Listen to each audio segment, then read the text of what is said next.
You've got to be kidding me, Zxylorp groaned, his tentacles writhing in disbelief as he stared at the holographic announcement. They're allowing what on campus now? His roommate, Blurp, a gelatinous blob with eye stalks, oozed closer to read the message. Says here, in the spirit of interspecies understanding and cultural exchange, students are now permitted to bring their domesticated companions to class hall. Guess the dean's been hitting the fermented nectars again. Zxylorp's epidermis flushed a deep purple. But some of those Deathworlders have monsters as pets. Remember that time Zxylorp showed us pictures of his dog? I had nightmares for a week. Oh, come on, Blurp gurgled, rolling all 7 of his eyes. How bad could it be?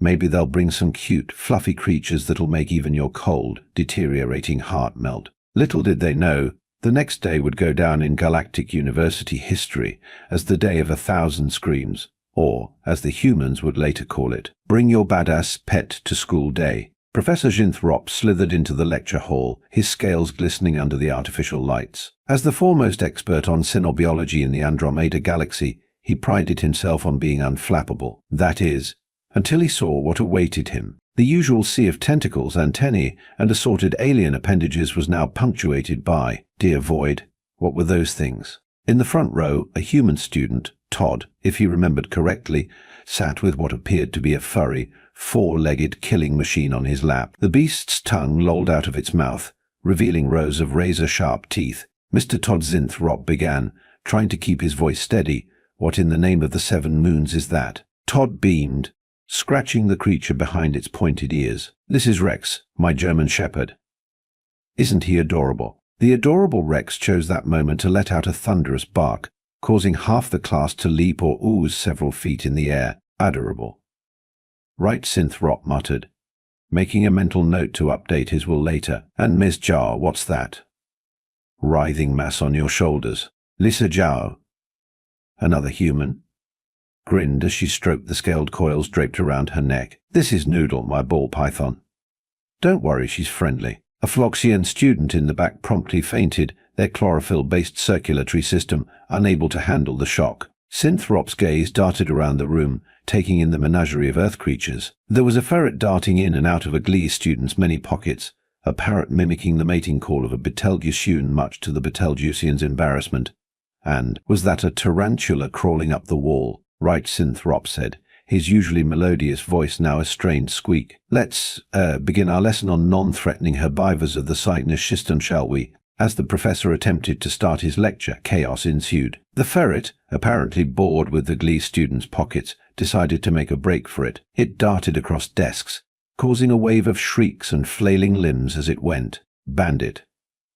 Come back here, yelled the ferret's owner, a lanky human named Alex, as he chased after his pet. Meanwhile, the parrot had taken flight, circling the room and squawking out a mixture of earth profanities and alien mating calls. The Betelgeusean student was now a mortified shade of chartreuse, trying to explain to his classmates that no, he wasn't actually proposing a mass orgy. Amidst the pandemonium, Todd's German shepherd, Rex, decided that the ferret looked like a fun playmate. With a joyful woof, he leapt from Todd's lap and joined the chase, his powerful legs easily clearing rows of desks. Professor Zxylorp watched in horror as his carefully planned lesson devolved into what looked like a scene from a slapstick comedy. He briefly considered retiring on the spot, perhaps to a nice, quiet gas giant where the only life forms were simple hydrogen-based microbes. While chaos reigned in the lecture hall, the cafeteria was experiencing its own brand of mayhem. Grick, the Arcturian lunch lady, had seen many strange things in her centuries of slinging space slop, but nothing could have prepared her for the sight of a human casually eating with one hand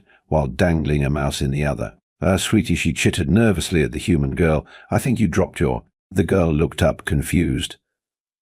Oh, this isn't a snack. It's for Mr. Whiskers. She gestured to a glass tank on the table, where a... Oh, void preserve us, was that a snake? Grick watched in horror as the girl dropped the mouse into the tank. Mr. Whiskers, it seemed, was not a picky eater. At another table, a group of Andromedans were cautiously poking at their lunch with their psionic probes, too distracted by the golden retriever sitting patiently by its human side. Is it going to eat us? One of them whispered. The dog's owner, a burly human named Mike, laughed. Nah, Buddy here only eats dog food, and the occasional homework assignment. The Andromedans didn't seem reassured, especially when Buddy let out an earth-shattering sneeze, accidentally launching a glob of drool across 3 tables. In the corner, a particularly brave Venusian had struck up a conversation with Emily, a petite human who was cradling what looked like a ball of sentient cotton. "So, what's that?" the Venusian asked, pointing a tentacle at the fluffy creature.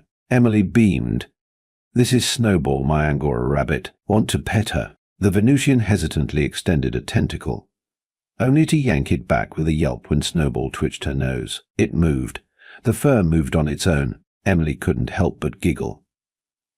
"That's just how rabbits are. They're harmless, I promise." "Harmless," the Venusian exclaimed.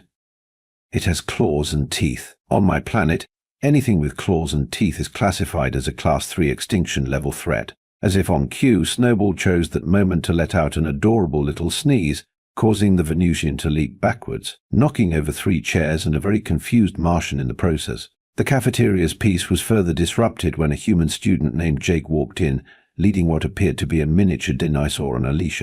"Everyone, meet Snappy," Jake announced proudly, patting the scaly creature's head. The entire cafeteria fell silent, all eyes and various sensory organs fixed on the reptilian beast. Is that a Terran swamp dragon?" Grulick asked, her voice barely above a whisper. Jake grinned. "Close. This is an alligator. They're related to dinosaurs, actually. Snappy here is still young, so he's allowed inside. When he's full grown, he'll have to stay in the campus pond." The idea that this terrifying creature was considered young sent a collective shudder through the alien students. Several of them made mental notes to avoid the campus pond for the remainder of their academic careers. Snappy, oblivious to the terror he was causing, let out a yawn that displayed rows of razor-sharp teeth. A Plutonian student promptly fainted, overwhelmed by the sight. "Don't worry," Jake said, misinterpreting the alien's stunned silence for awe. "Snappy's really friendly. He even knows tricks. Want to see him roll over?" Before anyone could politely or not so politely decline, Jake gave a hand signal, and Snappy the alligator began to roll on the cafeteria floor like an armored reptilian barrel. The sight of a prehistoric killing machine performing circus tricks was apparently too much for the alien students to process. In a matter of seconds, the cafeteria had emptied, leaving only the bemused humans and their assorted pets. Jake mused, scratching Snappy's scaly head. "Tough crowd."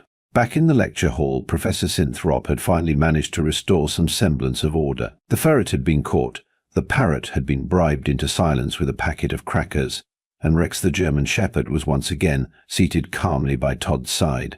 "Now then," Zxylorp said, trying to ignore the way his scales were still quivering from stress, "let's try this again. Today we'll be discussing the evolutionary adaptations of non-threatening herbivores in the Cygnus system. Can anyone name an example?" A tentative tentacle rose in the back of the room. It belonged to Zxylorp, who had spent most of the class trying to become one with his chair. "Yes, Mr. Zxylorp," Zxylorp prompted, grateful for the semblance of normalcy. "Well," Zxylorp began, his voice shaky, "there's the Flufferless harmlesses, known for its soft fur and complete lack of teeth or claws." "Excellent," Zxylorp exclaimed. "And can you describe its defense mechanisms?"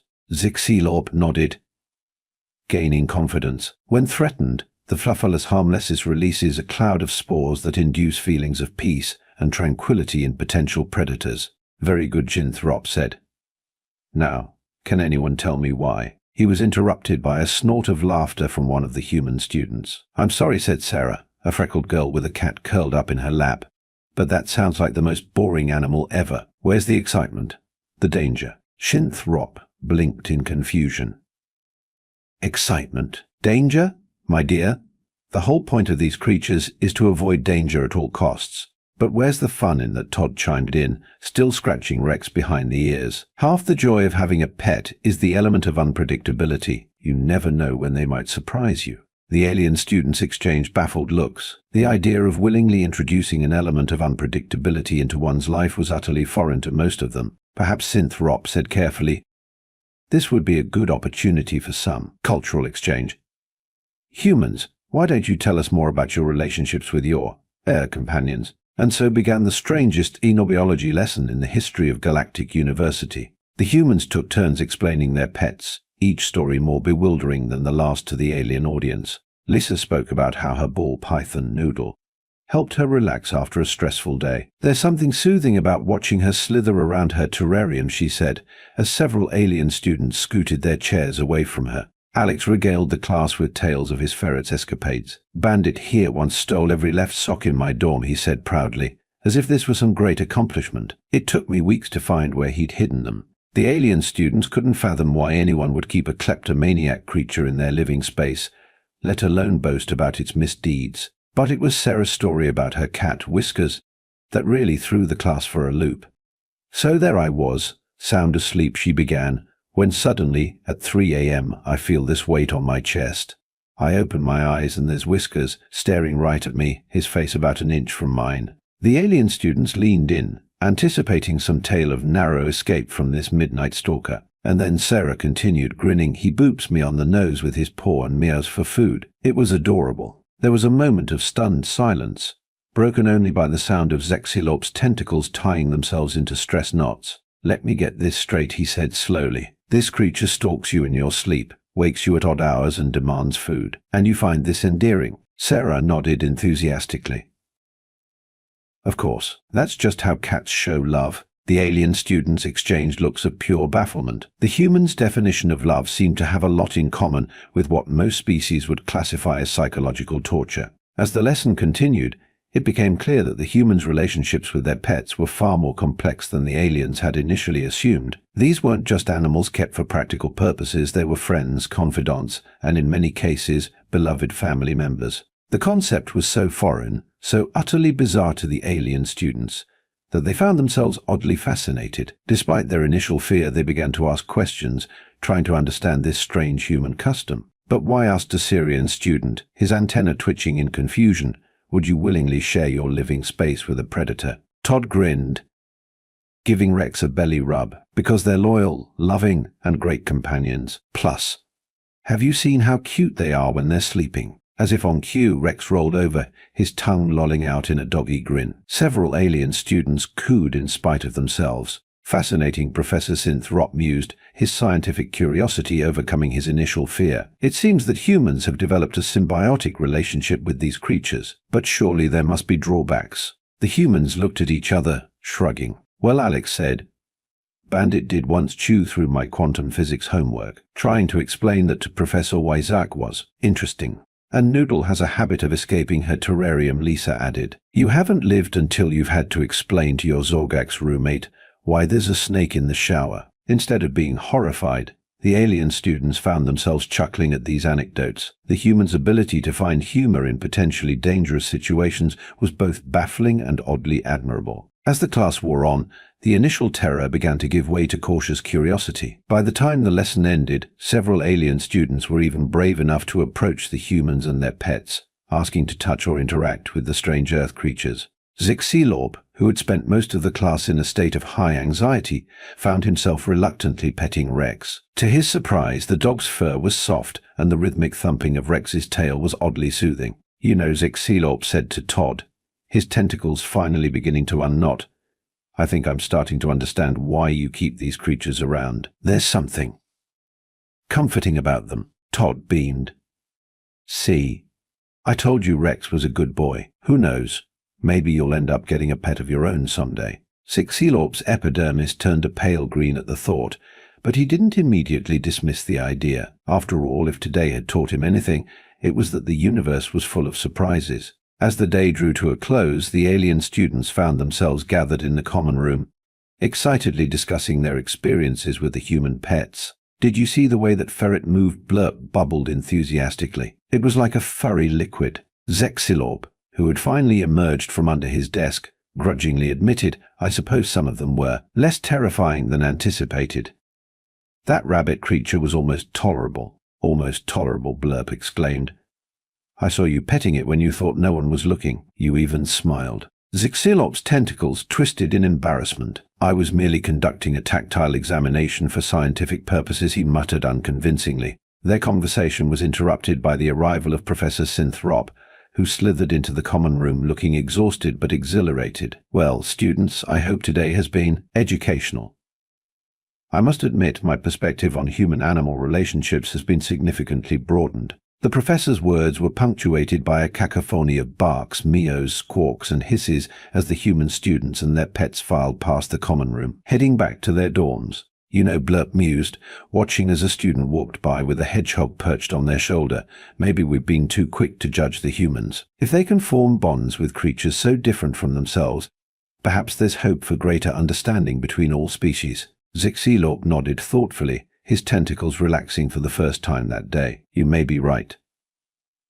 Though I still think I'll stick to non-carnivorous companions, thank you very much. As if on cue, a small, round robot rolled into the room, beeping cheerfully. It was Zxylorp's cleaning droid, a gift from his parents to help keep his dorm tidy. Now this, Zxylorp said, patting the droid affectionately, is my kind of pet. No teeth, no claws, and it actually cleans up after itself. The alien students laughed, the tension of the day finally breaking. As they continued to chat about their experiences, a new sense of camaraderie filled the air. It seemed that the humans' love for their animal companions had, in its own way, brought the diverse student body closer together. Outside the window, as the twin moons of the campus planet rose in the purple sky, a chorus of howls echoed across the grounds. The humans' dogs were singing their nightly song, a haunting melody that sent shivers down alien spines, but now those shivers were tinged with something new, appreciation. The next morning, the Galactic University campus was abuzz with excitement. Word of the previous day's events had spread like wildfire,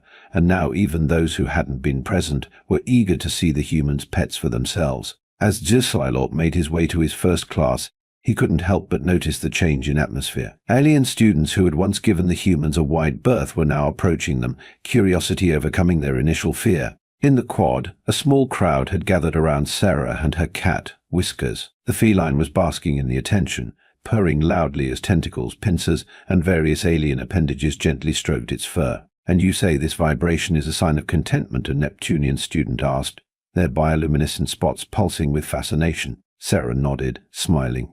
Yep, that's right. When cats purr, it usually means they're happy or relaxed. Fascinating, the Neptunian exclaimed. On my world, vibrations usually indicate imminent seismic activity or a mating call. Whiskers, unaware of the interstellar cultural exchange he was facilitating, simply rolled over, presenting his belly for more pets. As Zxylorp watched this interaction, he felt a strange warmth in his central cavity. It was oddly heartwarming to see such diverse species finding common ground over something as simple as a furry earth creature. His musings were interrupted by a tap on his shoulder. He turned to find Todd standing there, Rex the German Shepherd sitting obediently by his side. Hey, Zxylorp, Todd said cheerfully.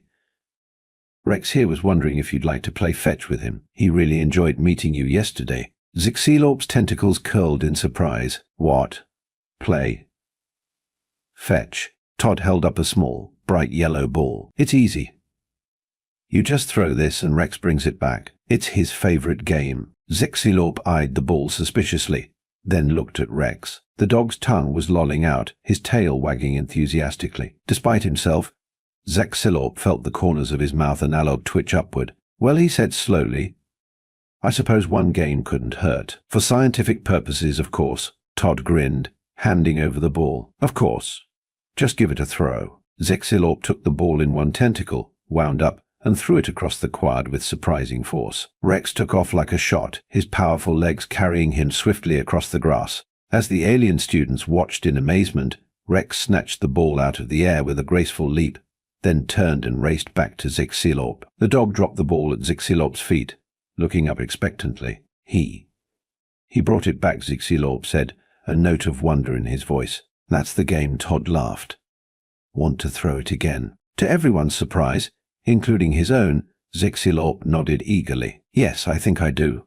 As Zxylorp continued to play fetch with Rex, more alien students gathered around, watching in fascination. Soon others were asking to try throwing the ball, and before long, an impromptu interspecies fetch tournament had broken out on the quad. Professor Zxylorp, passing by on his way to the faculty lounge, paused to watch the scene. A smile played across his scaly features as he saw Zxylorp, who had been practically catatonic with fear just yesterday, laughing and playing with the Earth dog as if it were the most natural thing in the world. Remarkable, Zxylorp murmured to himself. Simply remarkable. As the days passed, the presence of Earth pets on campus began to feel less like a novelty and more like a natural part of university life. The alien students, for their part, were adapting to their new furry and scaly and feathery classmates with surprising speed. In Professor Zxylorp's xenobiology class, the curriculum had been unofficially expanded to include regular show and tell sessions where the human students would bring in their pets and discuss their care, behavior, and evolutionary history. Today, Lisa announced, Noodle the ball python draped around her shoulders. We're going to talk about snake shedding. The alien students leaned forward, a mix of fascination and residual nervousness on their faces. You see, Lisa continued, gently stroking Noodle's scales. Snakes shed their skin periodically as they grow. It's called ecdysis. She proceeded to explain the process in detail, even showing holographic images of snakes in various stages of shedding. The alien students watched in rapt attention, their initial fear of the reptile giving way to scientific curiosity. That's actually quite interesting, Zxylorp admitted, his tentacles twisting in a gesture of thoughtfulness. It's not dissimilar to the molting process of the Arcturus sand dwellers. Lisa beamed. Exactly. There are a lot of similarities between Earth creatures and animals from other planets. We're not so different after all. This sentiment was echoed across campus as the alien students began to draw parallels between the Earth pets and the fauna of their own worlds. The Syrians, for instance, found that the loyalty of dogs reminded them of their own symbiotic relationships with the empathic fungi of their homeworld. Even the Arcturian lunch lady, Grick, had come around. She had taken to saving scraps for the various pets, delighting in their obvious enjoyment of her cooking, a stark contrast to the polite tolerance most students showed towards cafeteria food. You know, she chittered to Mike one day as she slipped Buddy the golden retriever a treat. These Earth beasties aren't so bad once you get to know them. Reminds me of the glow worms we used to keep back home. Much furrier, of course, but just as sweet. Mike grinned, scratching Buddy behind the ears. They have a way of growing on you, don't they? As the semester progressed, an unexpected trend began to emerge. Some of the alien students, inspired by their human classmates, had started to express interest in adopting pets of their own. This led to some interesting challenges. No, blurb Zxylorp sighed for what felt like the 100th time. You can't adopt an Earth shark. For one thing, where would you keep it? Our dorm room barely fits your gelatinous mass as it is. Blurp's eye stalks drooped in disappointment. But they're so sleek and efficient. Did you know they have to keep swimming or they'll die? That's dedication. Zxylorp's tentacles knotted in exasperation. That's not a pet. That's a perpetual motion machine with teeth. Meanwhile, the Betelgeusian student who had been embarrassed by the parrot's mimicry on the first day had become oddly fascinated by the concept of talking birds. He had taken to spending hours in the aviary, attempting to teach Earth bird calls to his own species' psychic spores. The results were mixed, to say the least. More than one student had been startled by the sudden psychic projection of a squawked pollywonta cracker in their minds. Even Professor Zxylorp had been bitten by the pet bug. He had recently acquired a small terrarium containing a group of Earth tardigrades, which he found endlessly fascinating. Did you know, he would tell anyone who would listen, that these microscopic creatures can survive in the vacuum of space? Remarkable. Simply remarkable. As the end of the semester approached, it was clear that the Bring Your Pet to School initiative had been a resounding success, though perhaps not in the way anyone had anticipated. Yes, there had been some mishaps along the way. There was the incident with the escaped tarantula in the zero-gravity physics lab, and no one would soon forget the day Jake's alligator, Snappy, decided to take an unauthorized swim in the quantum probability pool. But overall, the presence of Earth pets on campus had done more to foster interspecies understanding and cooperation than a dozen diplomatic summits. It all came to a head at the end-of-year Interstellar Cultural Festival. Traditionally, this had been a rather staid affair, with each species showcasing their traditional art, music, and cuisine. This year, however, things were different. The festival grounds were a riot of activity. Humans and aliens alike milled about, many with pets in tow. There were dog agility courses, cat grooming demonstrations, and even a scales and tails exhibit featuring an assortment of reptiles and amphibians.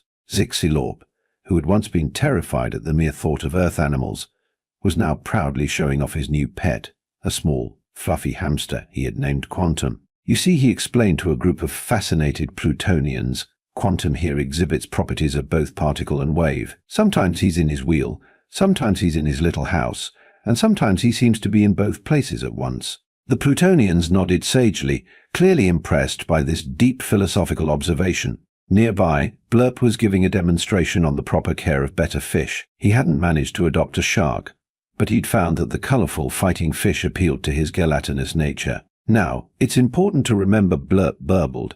his voice taking on a professorial tone, that despite their name, better fish should not be encouraged to fight. They're quite happy to display their fins peacefully if given enough space. Even the faculty had got in on the act. Professor Zxylorp had set up a holographic display showcasing his beloved tardigrades, magnified to the size of small dogs. Alien students oohed and ahed as the microscopic creatures lumbered across the display, looking for all the world like tiny, eight-legged bears. As the festival wound down, Dean Zix later took to the stage to give a closing speech. The venerable Andromedan looked out over the sea of faces, human, alien, and animal alike, and felt a swell of pride. When we first announced the Bring Your Pet to School initiative, the dean began, his tentacles gesticulating expressively. I'll admit, there were those who thought it was a recipe for disaster. Deathworlder pets on campus, they said. It'll be chaos. A ripple of laughter ran through the crowd. And yes, the dean continued, a twinkle in his compound eyes.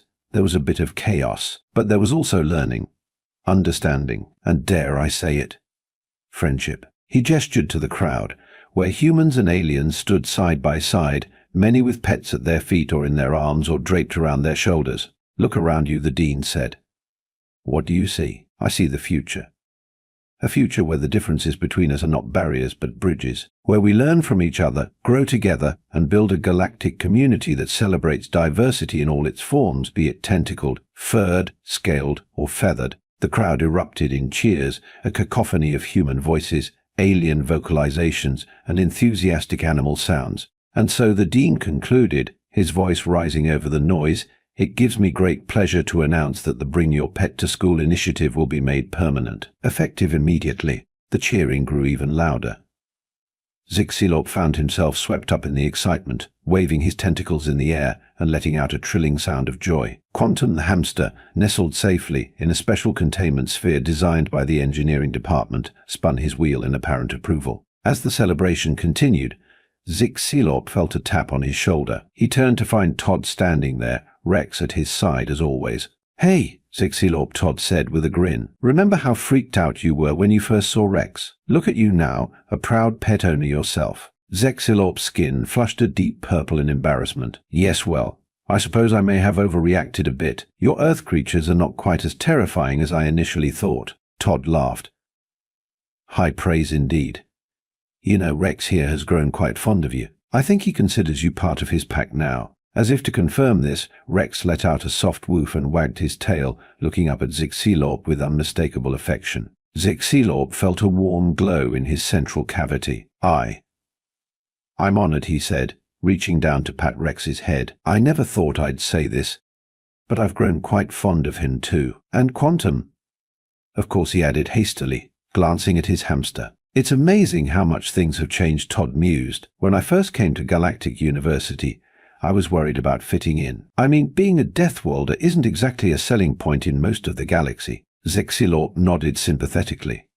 He remembered the initial wariness many students had shown towards their human classmates. But now, Todd continued, it's like the whole campus has come together, and it's all thanks to our pets. Indeed, Zxylorp agreed.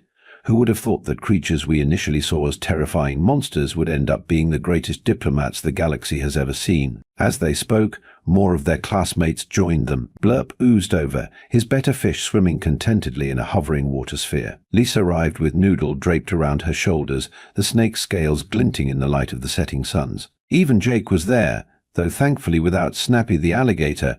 The dean had drawn the line at large aquatic reptiles attending the festival. Together, this motley crew of humans, aliens, and animals stood watching the celebration. The sight was a testament to how far they'd come, from fear and misunderstanding to friendship and mutual respect. You know, Blurt burbled thoughtfully, I think we've learned something important here. It's not about where we come from or what we look like. It's about the connections we make. Well said, Lisa agreed, scratching Noodle under the chin. Our pets might be different from us, but they're part of our families. And now, I feel like we're all part of one big, weird, intergalactic family. Zxylorp found himself nodding in agreement. If someone had told him at the beginning of the semester that he'd be standing here, surrounded by Earth animals and feeling perfectly at ease, he would have thought they were mad. Yet here he was, and he wouldn't have it any other way. As the festival wound down and the twin moons rose in the sky, the humans' dogs began their nightly chorus. But this time, they weren't alone. Alien voices joined in, the melodious trills of the Syrians, the resonant hums of the Andromedans,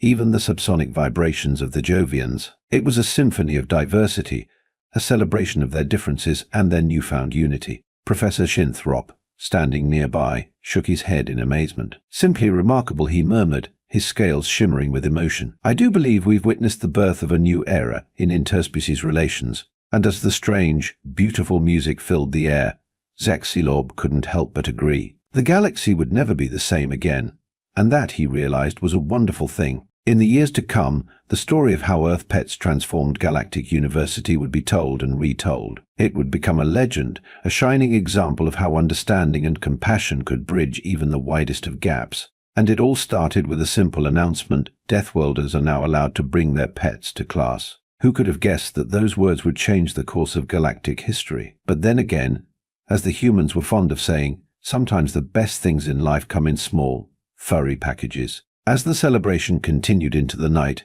filled with laughter, barks, meows, and the occasional reptilian hiss, one thing was clear: the future of the galaxy was bright, and it was going to be a whole lot furrier than anyone had ever imagined.